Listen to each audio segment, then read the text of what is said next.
அன்பு மாணவ செல்வங்களே, அனைவருக்கும் வணக்கம். நாம இன்னைக்கு சூழ்நிலையியல் கோட்பாடுகள் பாடத்துல உயிரினங்களுக்கு இடையேயான இடைச்செயல் நிகழ்வுகள்ல கமென்சாலிசம் உடன் உண்ணும் நிலை அப்படின்னா என்ன அப்படிங்கிறத பத்தி பார்க்கலாம். உடன் உண்ணும் நிலை கமென்சாலிசம் அப்படின்னா இருவேறு சிற்றினங்களுக்கு இடையேயான இடைச்செயல் நிகழ்வுல ஒரு சிற்றினம் பயனடைகிறது, அதாவது பிளஸ் அதுக்கு நன்மை கிடைக்குது, மற்றொரு சிற்றினத்திற்கு பயனடைவதும் இல்லை, பாதிக்கப்படுறதும் இல்லை, எந்த விதமான பாதிப்பும் அதுக்கு கிடையாது. இந்த நிகழ்வை தான் நம்ம என்ன சொல்றோம், உடன் உண்ணும் நிலை.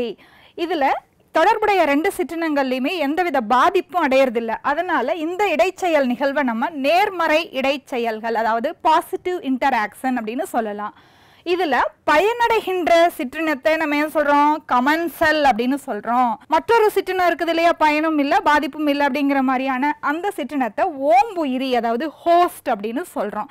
இப்ப இந்த கமென்சாலிசத்துக்கு எதெல்லாம் எடுத்துக்காட்டு அப்படின்னு பார்க்கலாம். ஆர்கிட் போன்ற தொற்று தாவரங்கள் கமென்சாலிசம் உடன் உண்ணும் நிலைக்கு ஒரு சிறந்த எடுத்துக்காட்டு. தொற்று தாவரம் அப்படின்னா என்ன, ஒரு தாவரம் மற்றொரு தாவரத்தின் மீது தொற்றி வாழும் தன்மை உடையது, அதாவது இருப்பிடத்திற்காக மட்டுமே மற்றொரு தாவரத்தின் மீது அது வாழ்கிறது. இப்போ இந்த ஆர்கிட் தாவரங்கள் எடுத்துக்கிட்டிங்கன்னா, இங்கே இந்த படத்தை பாருங்க, இது ஒரு பெரிய மரம். இந்த மரத்தில் மரக்கிளைகளில் தான் இந்த ஆர்கிட் தாவரங்கள் தொற்றி வாழக்கூடியதாக இருக்கு. மரக்கிளைகளில் இருப்பிடத்துக்காக மட்டுமே அந்த ஆர்கிட் தாவரங்கள் அங்கே அது தொற்றி வாழ்கிறது. இந்த மரங்களை அதை ஏதாவது பாதிக்குமா அப்படின்னா கிடையாது. அப்போ இந்த ஆர்கிட் தாவரத்துக்கு ஏதாவது நன்மை கிடைக்குதா? கண்டிப்பா கிடைக்குது. அது இருக்கிறதுக்கான ஒரு இருப்பிடமா அந்த மரம் இருக்கிறது. அப்ப இந்த தாவரங்களுக்கு, தொற்று தாவரங்களுக்கு நீரெல்லாம் எப்படி கிடைக்குது, உணவு எப்படி கிடைக்குது? இந்த தொற்று தாவரங்கள்ல பாத்தீங்கன்னா இரண்டு வகையான வேர்கள் இருக்கு.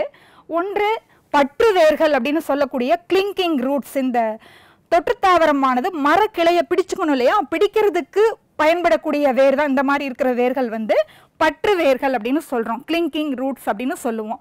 இங்க பாத்தீங்கன்னா தெரியும், வெள்ளை கலர்ல அப்படியே தொங்கிட்டு இருக்கு இல்லையா, இந்த வேர்களுக்கு என்ன பேர் அப்படின்னா உறிஞ்சும் வேர்கள், அதாவது ஏரியல் ரூட்ஸ், ஆகாய வேர்கள் அப்படின்னு சொல்லலாம். இந்த வேர்கள் தான் மிக முக்கியமானது. இதுல வெலாமன் அப்படின்னு சொல்லக்கூடிய ஒரு சிறப்பு வகையான திசு காணப்படுகிறது. இந்த உறிஞ்சும் வேர்கள்ல வெலாமன் திசு இருக்கு. அந்த வெலாமன் திசு என்ன செய்யும் அப்படின்னா, காற்றுல இருக்கக்கூடிய ஈரப்பதம், நீர்ல இருக்கு இல்லையா, அதை வந்து உறிஞ்சும் தன்மையுடையதா இருக்கும். வளிமண்டலத்திலிருந்து ஊட்டச்சத்து, நீர் இதெல்லாம் உறிஞ்சக்கூடிய தன்மை அந்த வெலாமன் திசுக்கு இருக்கு. வெலாமன் திசு எதுல இருக்கு, ஏரியல் ரூட்ஸ்ல இருக்கு. அப்ப அந்த ரூட்ஸ் மூலமா தாவரமானது வளிமண்டலத்திலிருந்து நீரை உறிஞ்சிக் கொள்கிறது. அப்போ உணவு எப்படி கிடைக்குது அப்படின்னு பார்த்தீங்கன்னா, இங்க தாவரங்கள் பாருங்க, பச்சையம் இருக்குது இல்லையா, இலைகள்லாம் பச்சையா இருக்கு இல்லையா, பச்சையத்தின் மூலம் தானே உணவை தயாரிச்சுக்குது. அப்போ ஓம்புயிரி தாவரத்தை நீருக்காகவோ உணவுக்காகவோ எதுக்குமே இந்த தொற்று தாவரங்கள் டிஸ்டர்ப் பண்ணாது. ஓம்புயிரி தாவரத்துக்கு எந்தவித பயனும் இல்லை, தீங்கும் இல்லை. இதுல யாரு பயனடைகிறா, யாரு கமென்சல் அப்படின்னு சொல்லலாம், கரெக்ட், தொற்று தாவரம். இப்போ உங்களுக்கு புரிஞ்சிருக்கும்னு நினைக்கிறேன். அடுத்த ஒரு எடுத்துக்காட்டு பார்த்தீங்கன்னா, திமிங்கலத்தின் மேல் ஒட்டி வாழக்கூடிய பர்னாக்கிள்ஸ். இந்த பர்னாக்கிள்ஸ் அப்படிங்கிறது கணுக்காலி வகையை சார்ந்த ஒட்டுடலிகள். இங்க பார்த்தீங்கன்னா தெரியும், இந்த பாருங்க, திமிங்கலத்தில் நிறைய பர்னாக்கிள்ஸ் வந்து ஒட்டிட்டு இருக்கு. இதே தான் இங்கே பெருசுபடுத்தி போட்டிருக்கோம். இதுதான் அந்த பர்னாக்கிள்ஸ். இது பார்த்தீங்கன்னா இளம் லார்வா நிலையில நீர்ல நீந்தக்கூடிய தன்மை இருக்கும். இந்த லார்வாக்கள் முதிர்ந்ததையுமே இந்த மாதிரி திமிங்கலம் அல்லது கப்பலோட அடிப்பகுதி அல்லது பாறைகள்ல போய் என்ன பண்ணிக்கும், ஒட்டிக்கும். ஒட்டிட்டு அதுக்கப்புறம் நகரும் தன்மை அற்றதா மாறிடும். பாதுகாப்புக்காக ஓடுகளை சுரந்து இந்த மாதிரி இருக்கும். இப்போ இதுல யாரு பயன்பெறா அப்படின்னு பார்த்தீங்கன்னா, இந்த பர்னாக்கிள்ஸ் தான். பர்னாக்கிள்ஸ் திமிங்கலத்தோட உடல்ல ஒட்டிட்டு இருக்குது இல்லையா, திமிங்கலங்கள் போற இடத்துல எல்லாம் இலவசமா அப்படியே மேலே கொண்டுட்டு சவாரி பண்ணோம். பர்னாக்கிள்ஸ்க்கு எப்படி உணவு கிடைக்குது அப்படின்னு பார்த்தீங்கன்னா, திமிங்கலம் போற இடத்துல எல்லாம் மிதவை உயிரினங்கள் இருக்கும் இல்லையா, அதை வந்து ஃபில்டர் ஃபீடிங் மூலம், அதாவது நீரை வடிகட்டி அதுல இருந்து அந்த உணவை எடுத்துக்கும். அப்ப திமிங்கலத்தின் மீது இருக்கிறதுனால பர்னாக்கிள்ஸ் பல இடங்களுக்கு போகும்போது அங்க உணவுக்கான வாய்ப்பு அதிகமா அதுக்கு கிடைக்குது. சரி, இதனால திமிங்கலத்துக்கு ஏதாவது நன்மையா அப்படின்னு பார்த்தீங்கன்னா, திமிங்கலத்துக்கு எந்த நன்மையும் இல்லை, பாதிப்பும் இல்லை. அப்ப இங்க கமென்சல் யாரு, பர்னாக்கிள்ஸ். பர்னாக்கிள்ஸ்க்கு நன்மை கிடைக்குது, பயனடைகிறது. திமிங்கலத்துக்கு எந்தவித நன்மையும் இல்லை, தீமையும் இல்லை.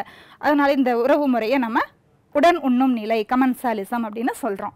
அடுத்த ஒரு எடுத்துக்காட்டு, எக்ரெட் பறவைகள், உண்ணி கொக்குகள் அப்படின்னு சொல்லக்கூடிய இந்த எக்ரெட் பறவைகளும் கால்நடைகள், மேய்ச்சல் கால்நடைகள். இப்போ இந்த படத்தை பாருங்க, ஒரு எருமை மாடு மேய்ஞ்சிட்டு இருக்கு, அதை சுத்தி பாருங்க அப்படியே கொக்கு மாதிரி இந்த எக்ரெட் பறவைகள் இருக்கு இல்லையா. இதுல யாருக்கு நன்மை அப்படின்னு பார்த்தீங்கன்னா, இந்த எக்ரெட் பறவைகளுக்கு தான். எப்படின்னு கேட்டிங்கன்னா, இப்போ இந்த கால்நடைகள் புல்நிலங்கள் எல்லாம் மேயும் போது என்ன ஆகுது, அந்த புற்களை வந்து அப்படியே களைச்சி விடுது. புல்லை பிடுங்கி சாப்பிடும் போது இந்த புற்கள் களைக்கப்படும் போது அதில் இருக்கக்கூடிய பூச்சிகள்லாம் வெளியில பறக்கும். அப்படி பறக்கும் போது ஈஸியா அந்த எக்ரேட் பறவை என்ன பண்ணிடும், அந்த பூச்சிகளை பிடிச்சு சாப்பிட்டுக்கும். அப்ப இந்த எக்ரேட் பறவை கால்நடைகள் மேயக்கூடிய இடத்த சுத்திலையுமே இது மாதிரி போயிட்டே இருக்கும், அதுக்கு ஈஸியா உணவு கிடைச்சிருது. இதுல யாரு பயனடைகிறா, எக்ரேட் பறவை. இதனால இந்த கால்நடைகளுக்கு ஏதாவது நன்மை இருக்கா, நன்மையும் கிடையாது தீமையும் கிடையாது. ஆனா இந்த எக்ரேட் பறவைகளுக்கு நன்மை இருக்கு, ஏன்னா ஈஸியா உணவு கிடைக்குது. அப்ப இந்த ஒரு உறவு முறையும் கமென்சாலிசத்துக்கு நம்ம எடுத்துக்காட்டா சொல்லலாம். அடுத்து பாத்தீங்கன்னா கடல் சாமந்தி, அதாவது சி அனிமோன், அதுக்கும் கிளவுன் ஃபிஷ் அப்படின்னு சொல்லக்கூடிய கோமாளி மீன்களுக்கும் இடையேயான உறவு முறை கமென்சாலிசத்துக்கு ஒரு சிறந்த எடுத்துக்காட்டு. எப்படின்னு பாருங்க, இந்த மீனை பாருங்க அப்படியே குட்டி குட்டியா இருக்கும். இந்த மீன் ஏதாவது எதிரி உயிரினங்கள் தாக்க வரும்போது அது என்ன பண்ணுது, இந்த கடல் சாமந்தியோட டென்டக்கிள்ஸ் இருக்கு இல்லையா, அந்த மேல் பகுதியில் இந்த மாதிரி டென்டக்கிள்ஸ் இருக்கும், அந்த டென்டக்கிள்ஸ் கடையில போய் புகுந்துக்கும். குட்டியா இருக்கிறதுனால ஈஸியா அதுக்குள்ள போயிட்டு புகுந்துக்கும். சரி, அதுக்குள்ள இருக்கும்போது எதிரி வந்து பிடிக்காதா அப்படின்னு நீங்க நினைக்கலாம். எதிரி உயிரினம் இந்த மீனை பிடிக்க வரும்போது இந்த கடல் சாமந்தியோட டென்டக்கிள்ஸ்ல இருக்கிற கொட்டும் செல்கள் எதிரி உயிரிய கொட்டிடும். அப்ப எதிரியிட்ட இருந்து இந்த கோமாளி மீன்கள் பாதுகாக்கப்படுது. கடல் சாமந்தியோட கொட்டும் செல்கள் இருக்கிறதுனால அதுக்கு இடையில போய் பாதுகாப்பா அந்த கோமாளி மீன்கள் கிளவுன் ஃபிஷ் வந்து ஒளிஞ்சுக்குது, எதிரிகள்கிட்ட இருந்து அந்த மீன் தப்பிச்சுக்குது. இதனால அந்த கடல் சாமந்திக்கு ஏதாவது நன்மையா, கிடையாது. தீமையா, அதுவும் கிடையாது. இதுல யாரு நன்மை அடைகிறா, கிளவுன் ஃபிஷ், ஏன்னா அது எதிரிகிட்ட இருந்து பாதுகாப்பா தப்பிச்சு ஒளிஞ்சுக்குது.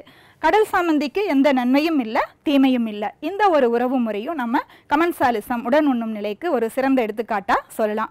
மாணவர்களே, கமென்சாலிசம்னா என்ன, அதுக்கு எதெல்லாம் எடுத்துக்காட்டுகள் அப்படின்னு பார்த்தோம். இப்ப இது சார்ந்து போட்டித் தேர்வுல எது மாதிரியான வினாக்கள் கேட்கப்பட்டிருக்குதுன்னு பார்க்கலாமா? ஃபர்ஸ்ட் கொஸ்டின், பின்வருவனவற்றுள் எந்த இரண்டிற்கும் இடையே உள்ள உறவு உடன் உண்ணும் நிலைக்கு, அதாவது கமென்சாலிசத்துக்கு உதாரணம் அல்ல அப்படின்னு கேட்டிருக்காங்க. எக்ஸாம்பிள் அல்ல, கமென்சாலிசத்துக்கு எக்ஸாம்பிள் அல்ல.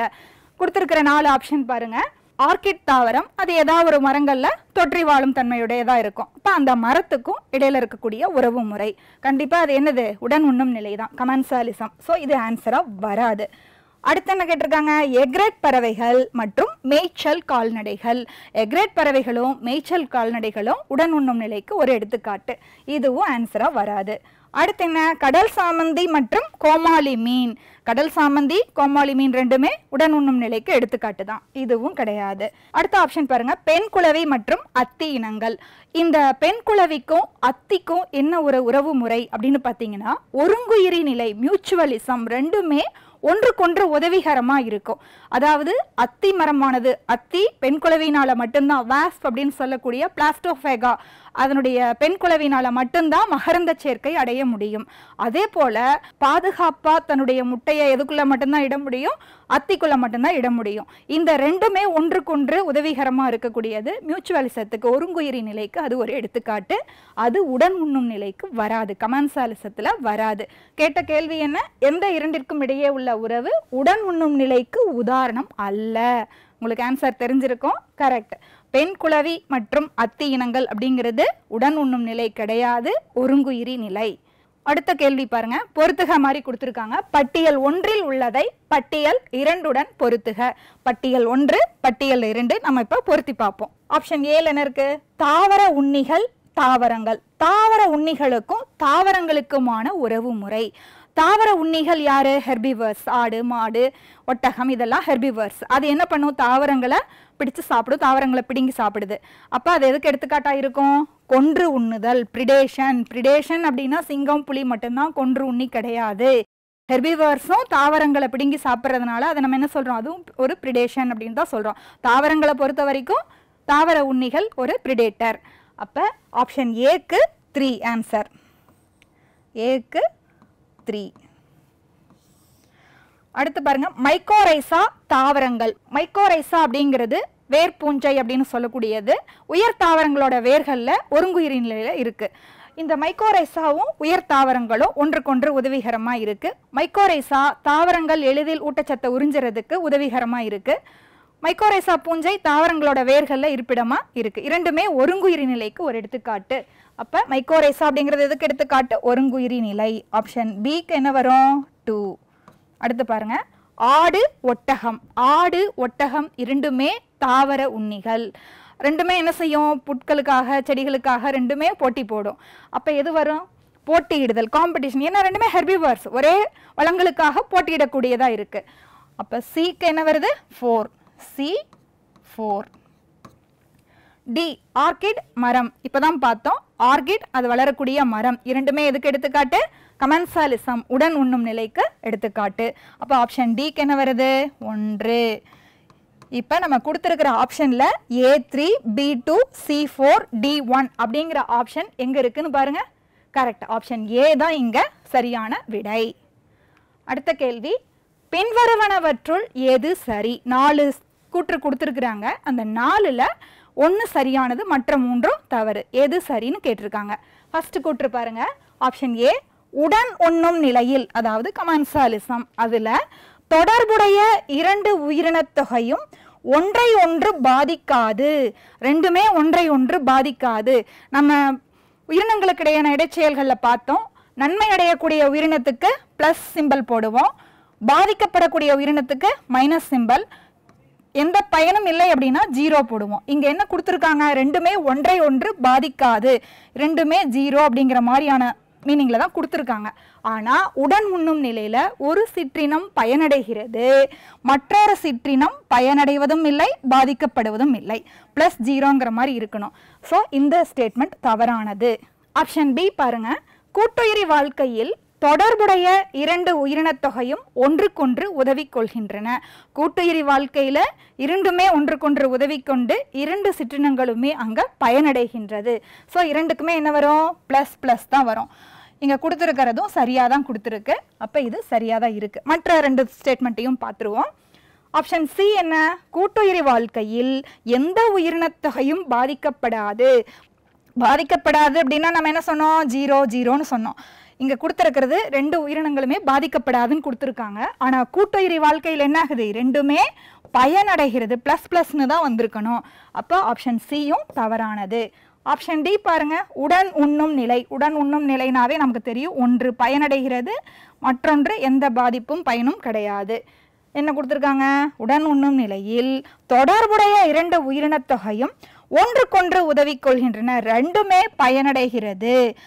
அப்போ ப்ளஸ் ப்ளஸ்ங்கிற மாதிரி வருது. இது தவறானது. ஒன்று பயனடையும், மற்றொன்று எந்த பாதிப்போ பயனோ கிடையாது. எதில்? உடன் உண்ணும் நிலையில். அப்போ இந்த ஸ்டேட்மெண்ட்டும் தவறு. அப்போ எது சரியாக இருக்குது? கூட்டுயிரி வாழ்க்கையில் தொடர்புடைய 2 உயிரினத் தொகையும் ஒன்றுக்கொன்று உதவி கொள்கின்றன அப்படிங்கிறது தான் இங்கே சரியான கூற்று. மாணவர்களே, இதுவரைக்கும் கமென்சாலிசம் அப்படின்னா என்ன, அதுக்கு எதெல்லாம் எடுத்துக்காட்டுகளாக வரும், இது சார்ந்து போட்டித் தேர்வில் எது மாதிரியான வினாக்கள் கேட்கப்பட்டன அப்படிங்கிறது பார்த்தோம். இந்த காணொளி உங்களுடைய தேர்வு தயாரிப்பிற்கு பயனுள்ள வகையில் இருக்கும். அனைவரும் தேர்வில் வெற்றி பெற வாழ்த்துக்கள். நன்றி. வாழ்க வளமுடன்.